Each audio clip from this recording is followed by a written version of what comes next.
Hey everyone, welcome back to Witches, Dragons, and Drag Queens. This is Natasha.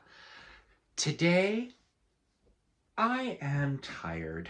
It's been a bit of a long day where I am.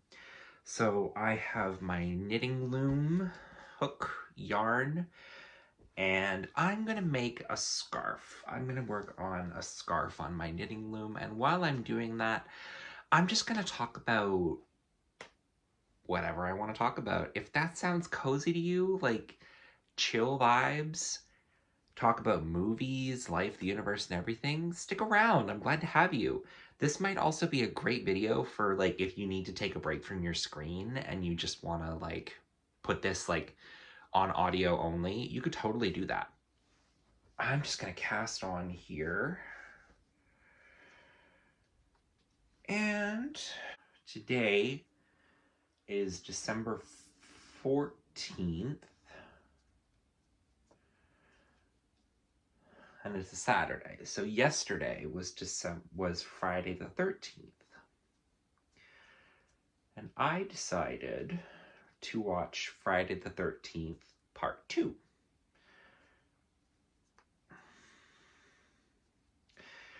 And I have thoughts on this film and on Friday the 13th so far, because I have also seen Part 1 previously. I've only seen 1 and 2.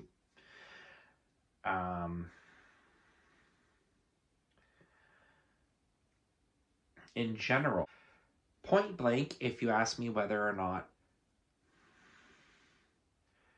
I enjoyed the film, I think I did.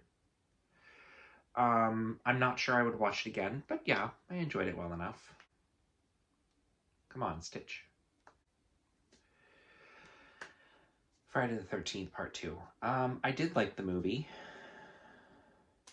but it had the same problem that I had with the first one, where I can't remember who anyone is.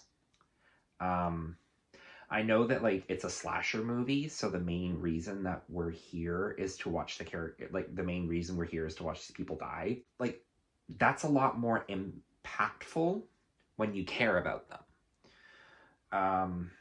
And before people come at me and be like, "Oh, that like slasher movies don't need to do that." Like the first Halloween had likable characters. When you actually look at the girls from the first, like the main cast of the first Halloween movie, like I like those characters. I like Laurie Strode. I've only seen that movie once, but I remember liking her friends before they died. And I was like, oh, I'd like to see more of these people. And then they were gone. And the kill was satisfying because the characters were satisfying. That's just my take on it. However, the kills in general were satisfying. There was a different special effects person in the second movie, and I think that showed. I don't think the special effects were quite as good as the original. They were not bad though. The special effect, the gore effects were not poor quality or anything. I just thought that they were a little stronger in the original. I could feel the lack of Tom Savini. One thing though, I know a lot of people, oh, jump scares are cheap, yada yada yada. They worked on me. Like the jump scares worked on me. Like, um, slight spoiler warning. Towards the beginning of the film, there's this moment where like the main character, one of not the main character of this one, the main character of the last one, the final girl at the last one, she's by a window, and she's like something creepy's going on, and then the cat jumps through the window, and like, that made me jump. There was a lot of good misdirection before the main scare. Like so the jump scares they got me, gal. And it worked. That element I did like. Going back to the characters for a minute though, um, there were some people that I liked. The second one features. I wish that I there were some that like I got tidbits of, and I wanted more. There's a disabled character in a wheelchair. I think his name was Mark. I'll put a picture of him. I'll put a picture of him here. I wish we could have, like, he was a character I was like, oh, like I was just starting to get to know you, and I liked what I was seeing. So I was just like, oh, so when that character died, I'll just spoiler warning before the video. When he died, I was just kind of like, oh, I liked you. I wish I could have gotten more of you. And that happened with several characters. They gave me like just enough to get a little bit interested, and then they were gone. Some things happened in the movie, and I was just like, I don't know why this is happening. I don't know why the characters are doing this. Like, there's the couple that they, excuse me, there's like this couple that you see towards the beginning of the movie, and then for like most of the movie, the girl is like, I want to go to see Camp Crystal Lake. I want to go see Camp Crystal Lake, but I don't really know why. Like, other than she's curious, and I don't know, that seemed a little odd to me. Also, side note, if anyone's curious about like what pattern I'm using for this hat, I'm just doing 2 knit stitches, the rest purl, and then the last 2 are knit stitches. Back to the movie though. The final girl in this one, her name is Ginny. I did like Ginny. I thought Ginny had more going on. Not necessarily going on. I don't know if she had a ton going on, but like maybe going on isn't the right word. But they give her this angle where like when she's not working in the summer camp and she's going to school. She's going to school for like child psychology, and like that as a thing becomes a pretty big part of her character, because like there's this scene where she's like breaking down and she's really like empathizing, like talking about like, hey, what if there is a Jason? Like, what would Jason be like? And then she's basically looking at the whole story of Jason and Pamela. Like, she's looking at it from their point of view, and I thought like it seemed like she was not like excusing their actions or anything, but she was like sympathizing with them, and she was being empathetic, and I liked seeing that empathy. I liked seeing, like, I thought that empathy was just like really interesting, and the way that, especially with like what happens towards the end of the film, where she like kind of tries to trick Jason into thinking that she is the mom, which might sound weird, but like this is also a slasher film. Which is to say, I think the premise of a slasher film is already, like, slasher films are kind of ridiculous in general, so a concept like that isn't too weird, at least not to me. But in general, before I finish my thoughts, the ending. The way that they did the ending was very like, wait a minute, what happened? Like, because they like cut through Jason attacking Ginny through a window, and then we cut to like, and that happens at night, and then it's daytime, and she's being wheeled into an ambulance asking where's Paul, who's like her boyfriend. And in general, I was just like, okay, you want me to watch the third one? Oh, okay, you really want me to watch the third one? And I might put that on like once I'm done filming this, honestly. So I suppose keep your eyes open for my thoughts on the third one. I'll share my thoughts on the third one. I also need to, because I have a Blu-ray collection, DVD and Blu-ray collections for Friday the 13th and Nightmare on Elm Street. And I still need to watch through all of my Nightmare on Elm Streets. I want to also pick up a collection, like a box set of the original Halloween series. And before I do, it's like, oh, you can find that on streamers. Well, I want physical media. Discs. I want discs. Take off my little anchor thing. But in general, my thoughts on the film. I can see why critics don't like slasher movies, but I can also see why, like, but sometimes it's just like, screw what critics think. I don't think like the perspective of like a film critic is necessarily the best to understand every single film, as weird as that might sound to some people. I don't think it sounds weird to me, though. Actually, here's a question. Answer this in the comments. Answer this in the comments below. When do you value the opinion of a critic and when do you not? You personally. And before anyone asks, oh, aren't you doing film criticism? I'm just like, people talk about movies. Like, consider this, like, if you, like, this is basically just like the conversation you would have with your friends about the movie. I don't consider myself to be a film critic. Another film I think I'm going to watch in the new year. I definitely want to see Nosferatu, the remake. I have watched the original Nosferatu from 1920 and 1922. It was very, I don't know if I would necessarily say I enjoyed it, but like I wasn't necessarily watching it to enjoy it. Like with like super old films like that, I don't necessarily go into them looking for entertainment. I go into them looking more for like historical value. I want to see like how did the director shoot things? What did the acting look like? How were things done back then 100 years ago? And then like comparing it to, when you think of like, you cross compare that to like how things have changed throughout time. That's why I go back and watch older movies like that. And sometimes I am genuinely entertained by them.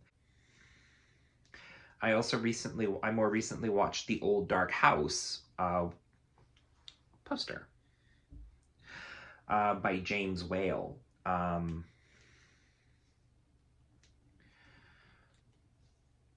And like that had several entertaining moments in it. House on Haunted Hill with Vincent Price, that was also wild but fairly entertaining. Another older film that I watched recently, I didn't find it necessarily entertaining, but it was interesting to compare to later adaptations, and the original text was the Bela Lugosi, the 1931, I can't remember exactly what year, correct year, Dracula.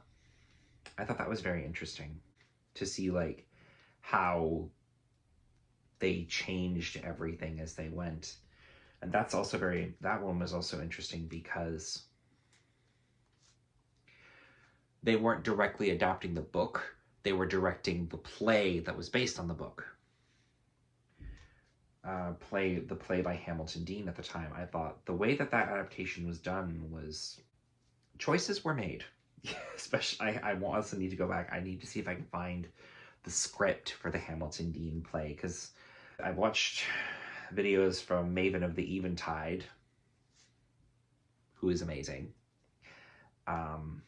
She's talked about it, and apparently that play made some pretty wild changes.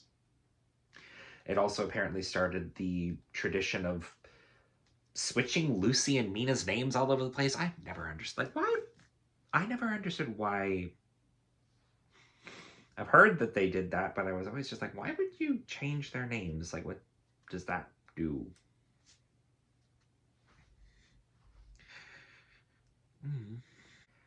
So I still have more Universal monster movies I need to watch. I still have to watch the Lon Chaney Phantom of the Opera. Thank God that's in the public domain. Favorite horror movies? Comment below.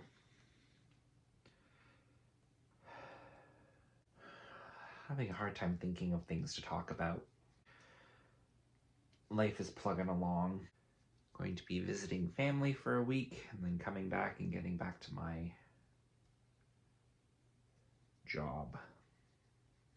Currently, I work for the Canadian federal government. I'd like to be doing this though. My goal is eventually, I'd like to do YouTube, I'd like to do social media full time. I'd like to just making things, making videos, talking to people. Much like Cruella, I want to make art and I want to make trouble. But I'd like to be